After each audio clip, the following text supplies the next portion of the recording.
টঙ্গীর তুরাগ তীরে চলমান বিশ্ব ইজতেমাকে মিডিয়ায় 2 পর্ব বলা হলেও এটি আদৌ 2 পর্ব নয়, বরং দুটি ভিন্ন পক্ষের ভিন্ন ইজতেমা।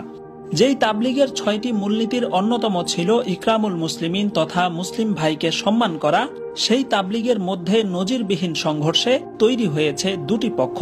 মূলত দিল্লির মাওলানা সাদ সাহেব নিজেকে বিশ্ব তাবলিগের একক আমির ঘোষণা করা এবং বিভিন্ন বিষয়ে মারাত্মক বিভ্রান্তিকর বক্তব্যের কারণে এই জটিলতার সৃষ্টি হয়েছে। 1926 সালে ভারতের মেওয়াতে দেওবন্দি ঘরানার আলেম মাওলানা ইলিয়াসের হাত ধরে তাবলিগের এই ধারার সূচনা হয়।